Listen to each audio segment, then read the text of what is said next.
Welcome to Mindy's House of Gold, the podcast, episode 2. And today I want to talk to you about, I don't know. I was trying to think, what could I title this? So I'm not going to title it. I'm going to tell you all the little sentences that I want to talk about. Is God good? Is God good to me? Is he good to you?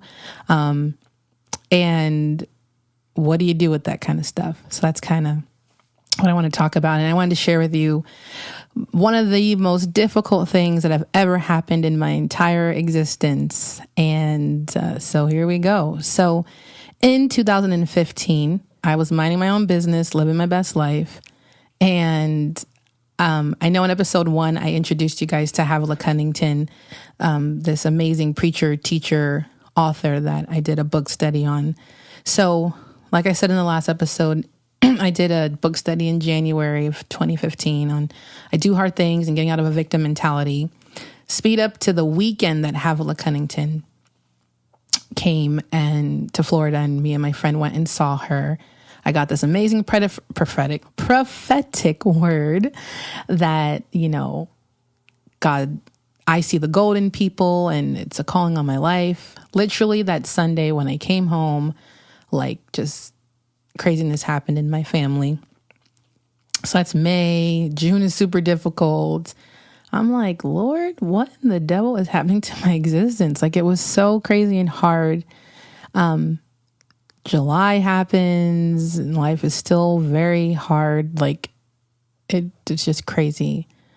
August happens. Life is still really hard. And that year I was turning 30. Whoop, whoop. Best decade ever.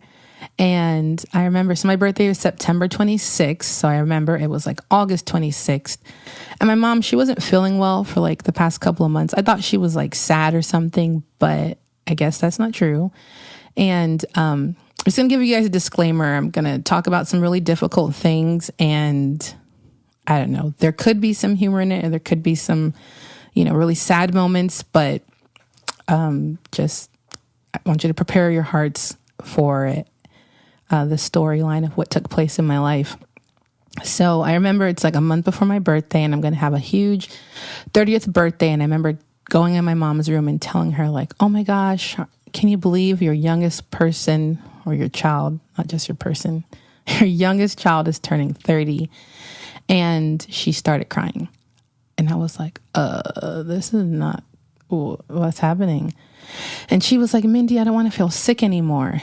And I was like, I don't want you to feel sick anymore either. I don't know, what do you do? She kind of started crying, and she hadn't been feeling well. She was always she'd go to work and then want to rest. So my dad was taking her to the doctor, and the doctor's not finding anything wrong with her. And, yeah, I just remember sitting with her on her bed and hugging her and being Mom, I'm so sorry you're not feeling good. I don't know what's going on, but I thought what I was saying was going to be happy. I don't know. It was just such an awkward moment. And a couple years prior, when I lived in England, what was that, 2003 to 2008, my grandfather passed away while I was there. And that would have been the first person in my family that I ever knew to hey, I spent a lot of time with you while you were alive, and now you're gone. And I remember when he was in the hospital, there is a smell that death has. I don't know if I made that up in my head, but there's definitely a smell. I can't describe it, but it's kind of a very eerie feeling. And I remember the smell in the hospital when my grandfather was dying. So I say all this to say that when I was with my mom in her room, I don't know, I kind of got the smell. I don't know. I was just kind of is my mom dying? And I don't remember sharing that with anyone. You don't go around telling family members oh, I think my mom's actually dying. Because you don't want to say those things, put it in the air. You don't want to speak that out. But I remember thinking she's going to die. And I was no, she's not. That's not going to happen. That doesn't happen. Right? That doesn't happen. People don't die. It's not true. People do die. But I was that's not going to happen to me. My life's not perfect, but my mom's definitely not going to die before I'm 30, before she's a grandma, before she gets a son-in-law. Shout out to all the single men. We out here. Anyways, don't step if you're not awesome. But anyways, yeah, so I was like, no, my mom's definitely not going to be dying. So I kind of brushed it off a little bit. And she just kind of did not feel good for a little bit longer. So my friend Jen, who also is the one that got me to do Havila's book study, in August of that same year, we watched a women's conference from Bethel. I think it was called like the Wonder Conference. And there was a lady on the panel speaking. Her name was Lori Burns. And she and her husband have a ministry called Nothing Hidden Ministries, which is initially it was all about like getting a healthy marriage and all this like inner healing workshop stuff. And what they were seeing in the church was that these marriages were all like turning around and doing amazing. And all the single people were like, well, we want to come. And they're like, you can't come because we talk about sex and y'all ain't having it. So no. So they created one called Single Life Workshops. So there was a church in Altamont hosting it. And my friend Jen, who is like my little spiritual researcher, who finds all the things to do for the Lord in our city or state, our country, whatever. She's always like, this is happening. Let's go do this. She found this workshop and signed us up. She didn't even ask me. She was like, we're doing this, fill this application. And I was like, ugh. But at that time in our life, I was like discipling Jen. So I was like, don't punk out, show her you're powerful. Go to this intense inner healing workshop for single people. Awkward. So it started in September of that year. And I'll go on a little side tangent of how amazing it was. Single Life Workshop, and you should go to Nothing Hidden Ministries, and you can either go to California to do the class or see where they're hosting one in your state. It's worth every minute. I'm not even going to say penny. It's worth every minute of your time. But in this class, you learn to deal with your baggage and, all the stuff that ruin your life and ruin all the people's lives all around you, because we out here in this world getting beat up by the devil. Our parents were, our grandparents were, and they just kind of passed down really bad things to us, not knowingly and not intentionally. But if you could sort that stuff out, you will save yourself, your future children, your relationships, your friends from you who is damaged and broken. So in this ministry class, you are in a group of like 8 people. It's mixed guys and girls. And within your first week, you have to, maybe I shouldn't spoil for you what you have to do. Now I'll tell you real quick. You have to go through your relationship history with a bunch of strangers, and you have to tell them every significant relationship you've had with the opposite sex that have shaped how you deal with the opposite sex. And you're not allowed to fix each other. You can't give advice. You just speak and you just move on. That's how the whole thing is, because they want Holy Spirit to speak to you, and they don't want people trying to fix you or correct you, and they want it to be safe. And it's pretty intense. Just go through every relationship you've had, and not necessarily romantic, but like how your life was with your father. If you had a boss that was horrible, a neighbor that was a jerk or not a jerk, whatever it is, but they want you to just share. And you kind of rip off a deep Band-Aid, and I don't want to tell you all the weeks. It's just, it builds, and you learn to get honest with your story, and honesty is a beautiful thing. So shout out to Nothing Hidden Ministries and Single Life Workshop. It will change your life. So I did Single Life Workshop, and my second week at the workshop, my oldest sister called me on the phone and was like, Mommy has cancer. I wish you could see the face I made when I heard that. I was like, what? Our mom doesn't have cancer. We don't, for one, they were Jamaican. We eat not things that Americans eat. Well, at least my parents do, and they shouldn't get cancer. It doesn't run in our family. Like, what does this even mean? So we found out my mom had stage 4 lymphoma, which is a type of liver cancer. And so I remember getting that call at the end of group and like telling the leaders at the group, like, my mom has cancer. And they prayed for me. And then I went to the hospital with my friend Jen, and just kind of like in a more jovial, like, no, everything's going to be okay. Because it's just not something you really think is going to happen to your life. So go to the hospital, and there's my mom. And just a little bit about my mom. She was hands down the greatest, sweetest, kindest, nicest, most cuddly, loving, nurturing, beautiful women in the world. Like, I know some people don't like their parents. A lot of people don't. I know sometimes in your teen lives, you can like really butt heads with your parents. Not with my mom. She was just so nice. Like, I loved her so much, and she was the nicest person I ever met. Yeah, mom was great. So, not to like speed up the story, but 6 weeks after she went to the hospital, my mom like actually died. She died.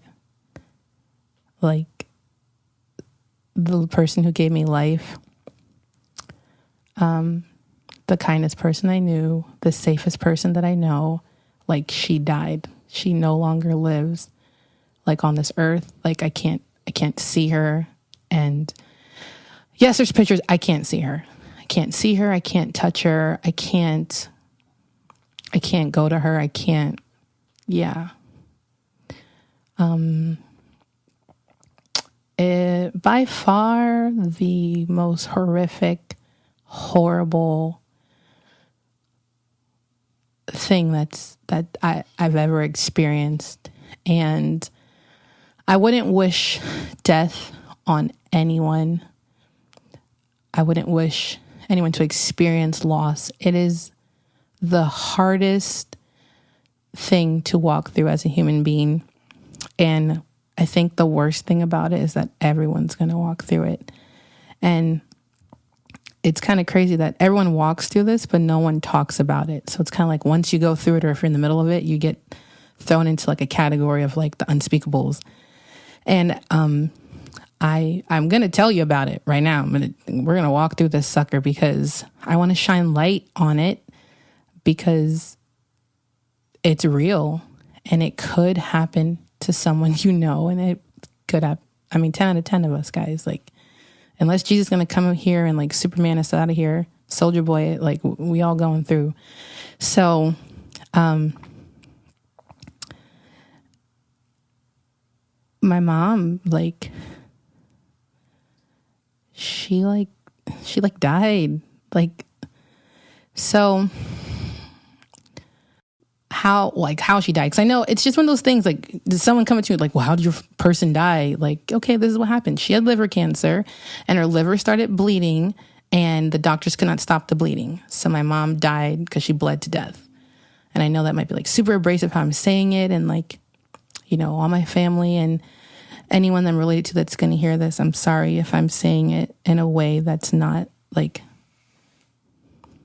sensitive to how you're walking through it. But, you know, I just want to share my view and my story on it. And, you know, hey, if you guys believe in prayer out there, please pray for my family, because it is still very difficult all these years later. But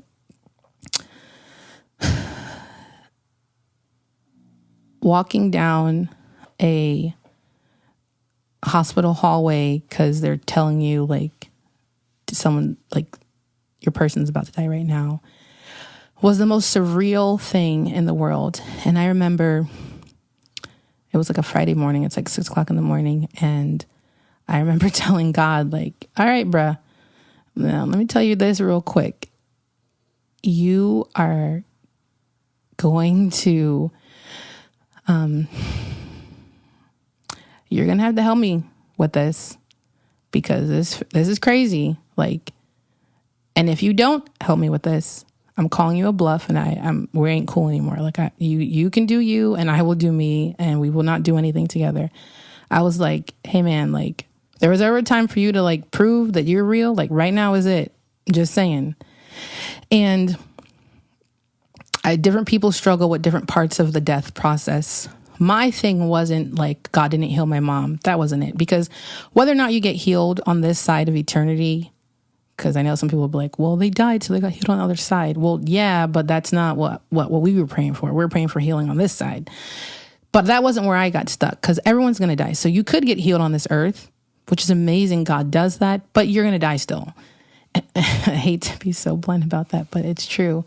So yeah, the woman who gave me life, she like died. I walked down a corridor with my family, and we all just kind of like held our hands and stuff. And we just kind of watched my mom's heartbeat just kind of like diminish. And then they were like, yeah, she's passed. It was like 6:25 on a Friday morning. And to hear the screams and the cries and the horrific heartbreak that took place in that room, it was horrible. And to know that the 5 other people that I call my immediate family, everyone was broken and no one could help each other. Like, there was no going to my siblings or my dad, like, I'm hurt, could you help me? They were as broken as I was. It was horrendous. And I just remember thinking, like, God, hey man, like, what the devil is happening? So obviously you plan a funeral, these grim reapers come into the hospital room and they're like, what should we be doing next? And we're like, bro, we don't know. We didn't think it was going to happen. What are you talking about? What do we do next? So like, that was really challenging. And then, I don't know, you just kind of go on this like pathway journey of a lot. So like, there's just like people around, you have to answer questions. It's just craziness. And it felt like that for months and months, just like people were around, which was good, but like, I don't know, it was weird.